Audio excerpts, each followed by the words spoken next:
to be educated, but I'm so frustrated. Hello to my loneliness. I guess that ignorance is bliss. Take me back to before the new. Rewind, take it out of cue. Innocence can be a young man's game. Signed up for the hall of shame. I wish I knew how much I miss not knowing that we're all screwed. When we play our roles and ignore the problems.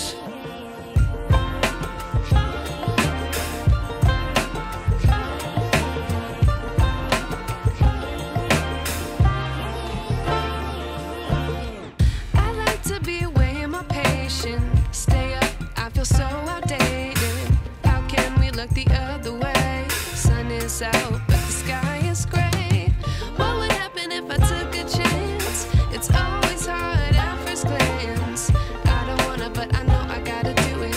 The truth is hard to swallow. I think I'll chew it.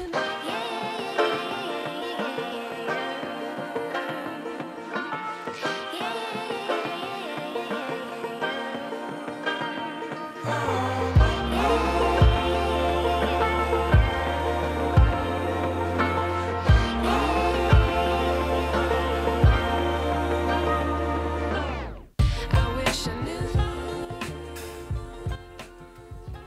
Bonjour et bienvenue dans cette nouvelle vidéo. Aujourd'hui on se retrouve pour faire une petite vidéo, une journée avec moi. C'est pour ça que vous avez déjà eu des plans au début de ma journée jusqu'à ma préparation.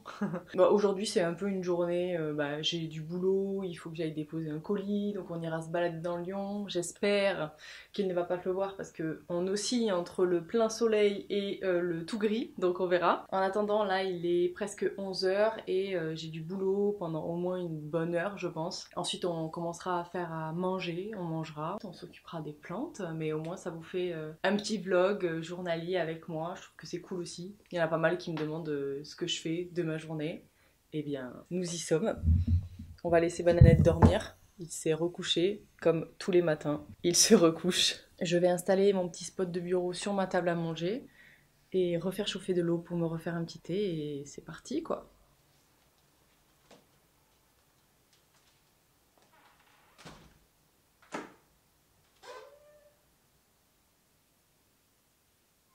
Voici mon petit setup.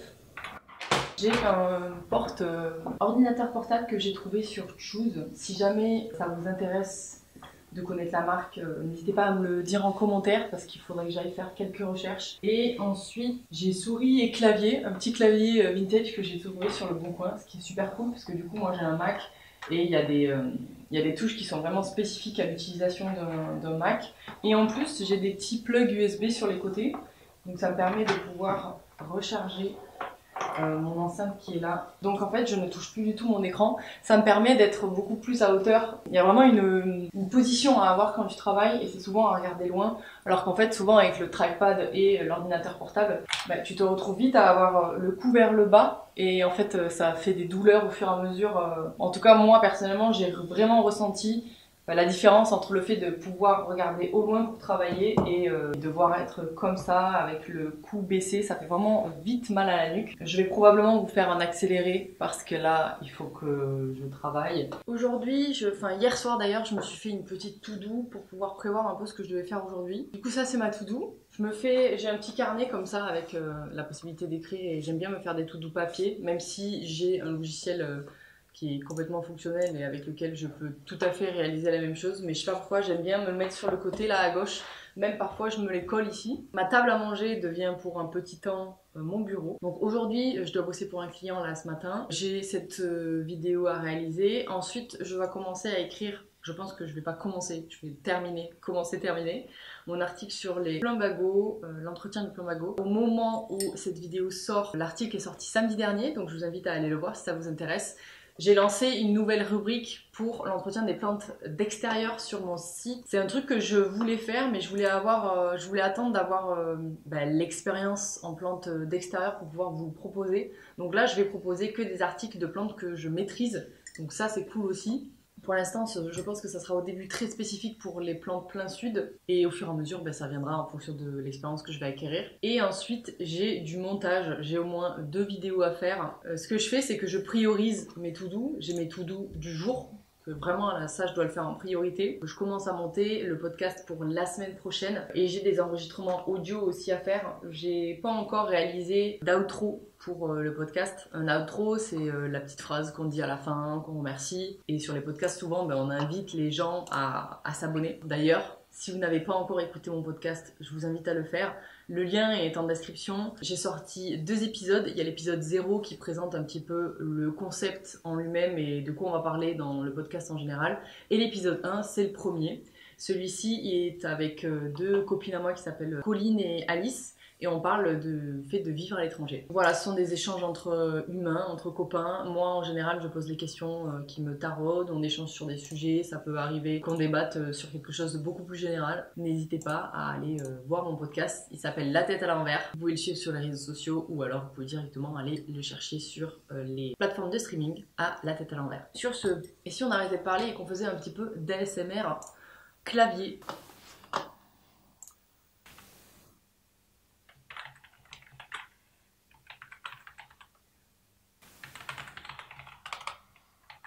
Et on se retrouve dans ma cuisine, c'est un plan vachement vers le bas. Il est temps de faire à manger, il est presque midi, j'ai terminé mon boulot de ce matin et là j'ai envie de me faire un petit plat. Alors en sachant que je suis pas du tout une meuf qui aime cuisiner dans la vie, là aujourd'hui j'ai envie de faire un truc un peu... Les gens qui aiment vraiment la cuisine, ils vont vraiment me dire... Qu'est-ce que tu nous dis, Maureen? C'est pas du tout sophistiqué. Oui, mais moi, c'est un truc sophistiqué. On va faire des pâtes à la crème champignon.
Bon, alors, je viens de prendre la flotte en allant déposer le compost à l'extérieur. Donc je pense que je vais attendre un petit peu avant de bouger si je me motive à aller déposer mon colis. Parce que la pluie, elle est prévue pour au moins 1 heure. Donc je pense que ce qu'on va faire, c'est... Je pense que je vais me lancer sur la rédaction de mon article. Et après, on fera un petit tour des plantes. Et en fonction de la pluie, on verra si on sort ou pas.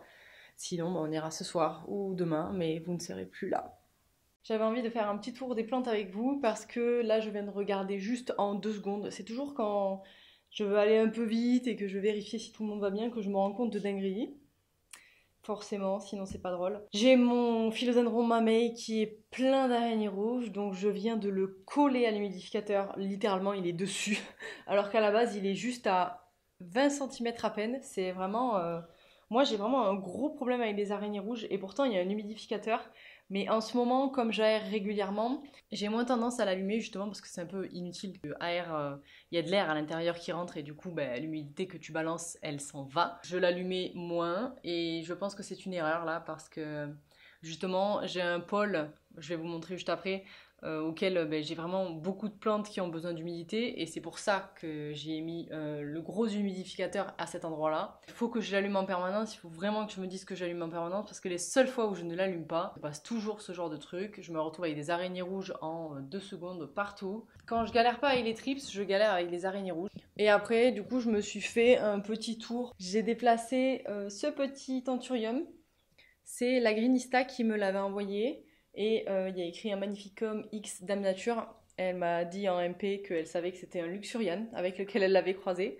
En même temps, sur cette dernière feuille, ça se voit un peu. Et je me suis dit que j'allais venir le placer à côté de ce petit anthurium là. Et je me suis rendu compte d'ailleurs par la même occasion, en venant par ici, que mon codex de Stéphania erecta avait une sale tête. Alors je sais pas si c'est parce qu'il manque d'eau ou parce que justement il en a trop. J'arrive pas trop à savoir. Donc je sais pas trop si je vais l'embêter. Peut-être que je vais l'arroser. Et lui, je vais venir le mettre là aussi. Ici, j'ai mes anthuriums, donc mes autres anthuriums, c'est les plus petits. Et effectivement, ils sont pas trop mal à cet endroit-là. Ils ont un petit peu d'humidité avec le petit humidificateur qu'il y a ici. Mais parfois, en fait, il manque un peu d'eau. J'ai mon Magnificum qui est là, qui me fait une nouvelle feuille. Et il y a une autre derrière qui sort aussi. Et ensuite, ben, j'ai mes Oya. Celui-ci, c'est le Carnosa, il me semble. Il sort des feuilles trop belles en ce moment. Je suis assez contente. Les plus jolies, c'est celles-là. Chaque fois qu'elles sortent, elles sont roses comme ça. Je trouve que c'est assez dingue. J'aime beaucoup. Là, elles étaient toutes petites il y a quelques jours et là, elles sont en train de devenir grosses. Et je pense qu'à terme, elles vont devenir blanches et jaunes comme leurs copines. Donc voilà. Et en fait, voilà, ici, j'ai mes codex. Et les codex, c'est vrai que quand je les arrose par en dessous. Et j'ai tendance un peu à les zapper. Mais pour le coup, ça a l'air d'aller. Ce que je voulais regarder, c'est s'ils n'avaient pas des araignées rouges. Parce que je sais que, par exemple, le Dioscorea Elephantipes, c'est celui-ci. Bah, lui, il a tendance à en avoir parce que bah, il est un peu plus haut en hauteur. Je vois qu'il y a des feuilles qui sont un peu sèches. Il faudrait que je fasse un mini entretien. J'ai pas arrosé mon mini cactus depuis longtemps. Je voulais vous montrer aussi l'évolution de mes ficus parce que mes ficus, je les ai placés dans ce côté-là, à gauche, donc ils ont plus de lumière.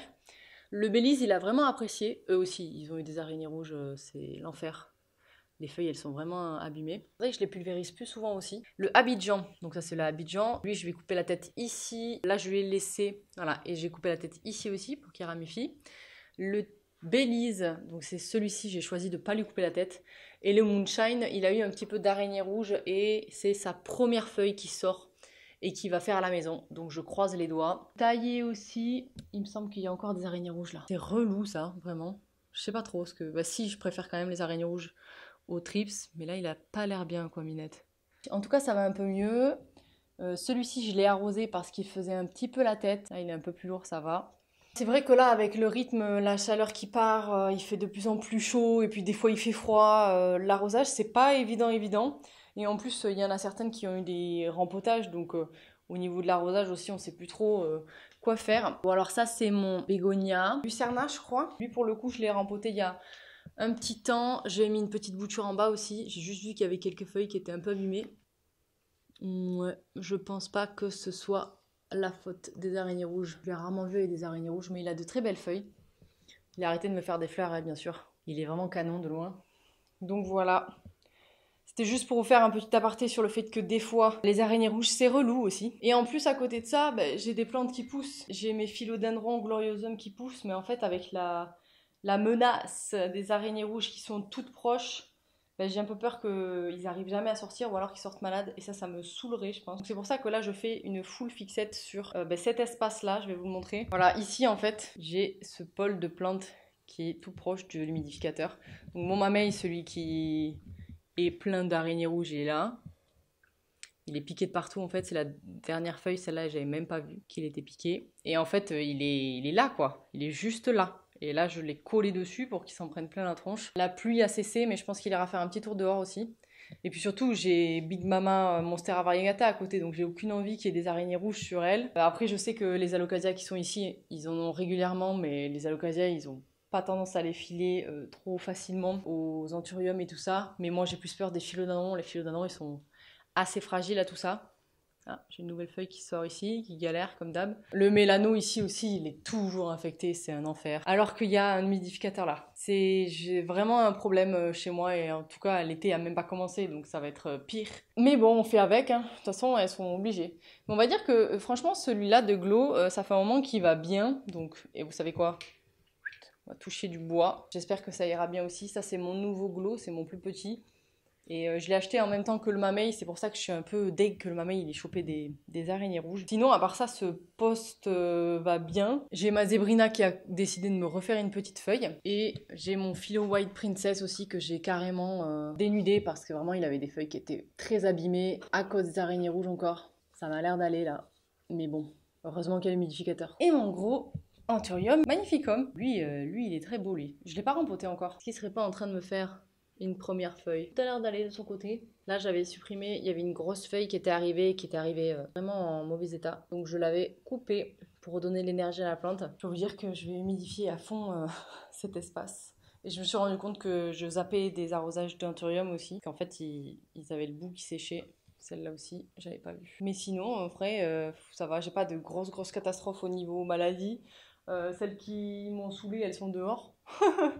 Je sais pas si je vous ai montré, j'ai cette alocasia là, c'est un petit macro et j'ai le cuculata qui est là. En fait, ils sont toujours pleins d'araignées rouges. C'est un peu leur dernière chance, je me suis dit. Si jamais ils survivent, ils ont le droit de rester à la maison. Si jamais ils sont toujours aussi moches, je pense que je les donnerai parce qu'au bout d'un moment, ça va faire au moins 2 ans que je me bats avec eux. Là, les plantes comme ça, maintenant, moi j'essaye de plus trop y prendre attention, elles sont énergivores et puis en fait tu te bats face à un truc qui n'arrivera pas à être réglé donc voilà, dehors et éventuellement je les donnerai à des gens qui veulent des plantes.